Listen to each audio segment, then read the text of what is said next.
Hey, first of all, this is the man. This is the man. Guys, good friend of mine right here. Thank you. You know, Rusty Gonzales. I mean, listen, the first time we met, it was awesome.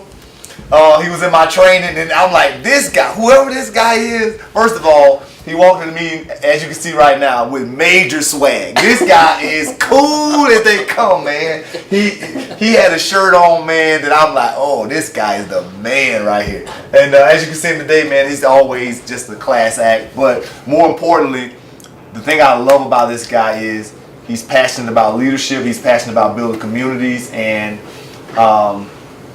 helping people get better, man. And that's what we're talking about right now. So this meeting is a little different because we're just talking about how we can help raise up leaders and a specific focus on minority leaders, right? Us being two minorities, if you couldn't tell on the camera, we're both minorities, right?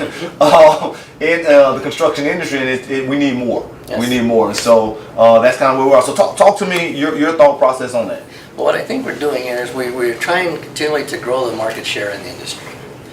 But I personally believe, I can just speak for locally where we're at right now, and I think that we're missing the boat, we're missing an opportunity on a very large sector of the industry. Okay.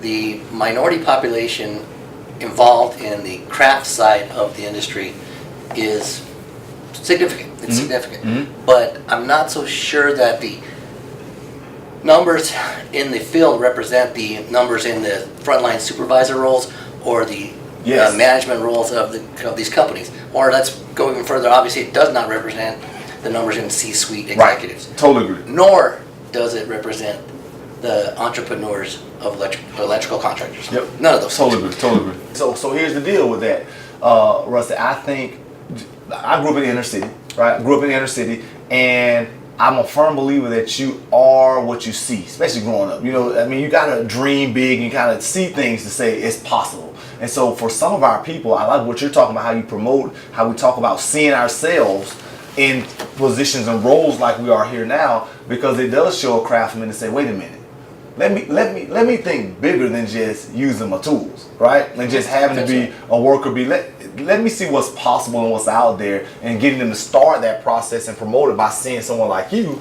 It says what's possible, right? And then go from there. Right, and I think that comes down to, and no fault to anybody specific, none of our parents. We haven't met yet. Rusty. Oh, Spino, you haven't. This is the dude. Spino, this is my guy. This is my guy. I'm glad. Thank you for putting up with my. Oh, you've been great. I'm just glad you're here. I was just checking to make sure. Spino, this is my guy. Instead of my class, we hit it off. Well, as you can see, his he style, requested swag. to meet with you. This guy, he's my but guy. I didn't schedule it first. Love it. And then he's like, I need to be with Alex. Yes. Right? Yes. Okay. My guy. Thanks, Spino. Okay, see you guys. So you were sharing. So what? No fault of anybody, but I think what's happened in our community is it's always been you got to get a trade, you got to get a crafts, get something where you got benefits, where you got a retirement, where you got a pension, where you can take care of your family long term. And I think what's happened is through that process, we've been ingrained with a fixed mindset. Fixed mindset. And what happens is we come into this thinking, okay, all I want to do is I want to get through this apprenticeship. Right. I want to become a journeyman. Right. I want to make top dollars as a journeyman Right. and work the rest of my life. And I think what we have to start doing in the community is changing that mindset to a growth mindset. Yep. There's more out there. Like I said before, we got to get you thinking, I want to be the best journeyman. Right. I want to be the best journeyman. I want to be a foreman. Yep. I want to be a GF. I want to be a project manager. Yep. I want to be the president of my company. Yep. I want to own a company. Yes. So we have to change that mindset. And, I love it. And I think that the thing that we're failing to do is, and I'm not even sure it's just a diversity thing, I think that the leadership programs that we're having are not aimed at growth mindset. Totally agree. Changing mindset. If you're not changing the way you think, you're not changing the way you do things. You do things the same way every day. You do what you always do, you get what you always get. And I think that's what we have to start focusing on, is getting educating this populace of craft people to understand there's more out there. There's a bigger place out there. I love it. And so you know me, you got a chance to see me, a year ago, and that's what I've been all about, Rusty, just kind of going in, talking about how we change mindsets, right? And so it's getting them to see, because mindset, I have this equation that I do for myself, but mindset is going to affect my action, right? You change my mind, it's going to change my action, right? And then that action, when I consistently do that action over and over and over again, I'm going to expand as a leader and get different results, right? By doing that. And so I love to hear you talk about that mindset deal.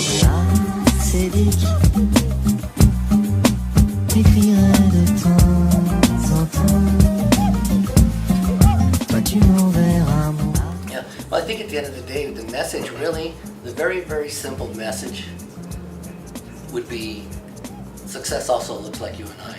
Love it. Yes, yes, and yes. Yes, sir. I agree. That's why I like this guy, man. That's why this is my guy. We talked about this yesterday, just being surrounded by great people who are going places that can take you just beyond what you could have done by yourself. This is a guy that, man, day one you saw him, when I saw him first, he lights up, man. He just lights a fireball, lights up a room, and somebody who's energetic and passionate, excited about life in general, right? And then helping others. And that's why, I'm excited to partner and see where we go. And let me know anything that I can do, man. Let me come out. Let me just trail you for a day and just kind of see if you're in the community doing some things. Let me know. You give me some heads up schedule. We'll make that happen. That'd be great. So that's why he came in. He says, did he show up? Yeah. Thanks, dude. I appreciate you, man. Okay, man. I appreciate you, brother. So we'll catch up more.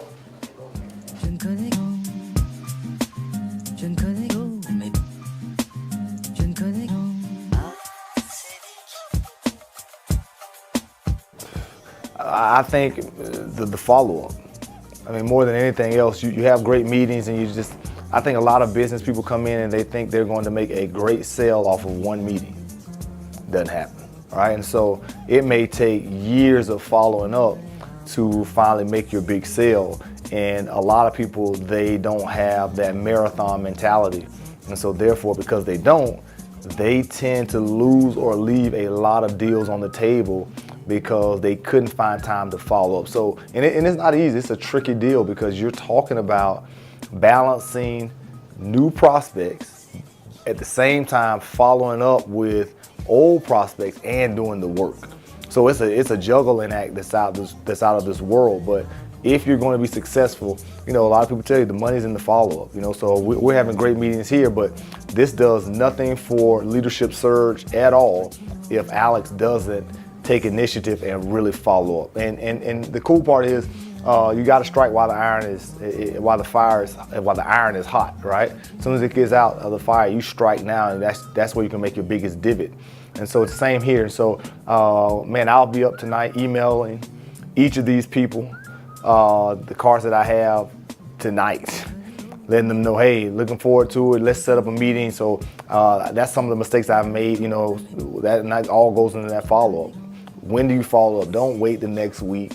Don't wait till you get back home. That's too late, right? Between now and then, they've thought of 1,000 things. You want to do it ASAP. So I would say that 6th thing is follow-up.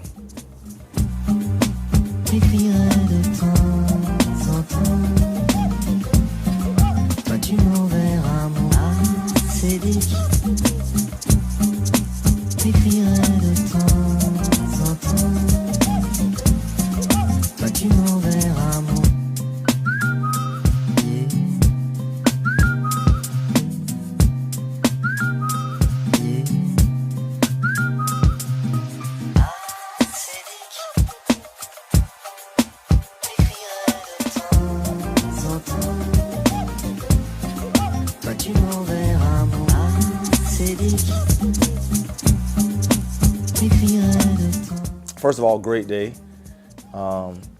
Great interactions, great meetings with people that I didn't know, getting introduced to other areas of the industry, mechanical, iron workers, and you just have to be ready to listen and offer value. And so that's kind of what we did today, which was amazing to be able to do that and move leadership search forward. I mean, when you talk about the entrepreneurial journey, it's all about great interactions, who you meet, and how you can kind of move that ball forward as far as being a industry expert in what you do. So tonight we finished off after a blitz of meetings.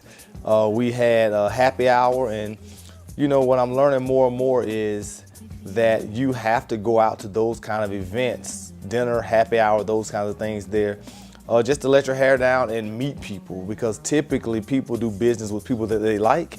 And you don't have to stay all night, because I try to come in and get out because I have all of my routines of getting up in the morning at 4:30. So I'm not the guy who's going to stay out to 12 at night with the client.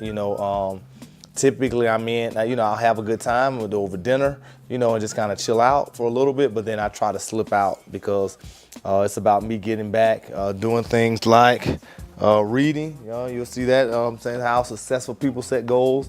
So I will do a little bit of reading tonight and listen to an audio book before going to bed, and that's me investing back in myself. So you've given so much, or I've given so much today, and it's important for me to give back to myself now, right? And say, okay, do it now. You've given out to everyone else, solutions, answers, and things like that. How are you going to give back to yourself to really create value for yourself, so you can continually be at that place where you can give knowledge and give wisdom and advice? So all in all, a great day. I'm excited about winding down the day so that I can just kind of chill out and have some downtime, because after these kind of events, people tend to think I'm an extrovert, but I'm really introverted. I love my own personal time by myself, but I know how to put it on and have a great time with clients. And so I guess you could say I'm both. But I enjoy after doing a day like today, go.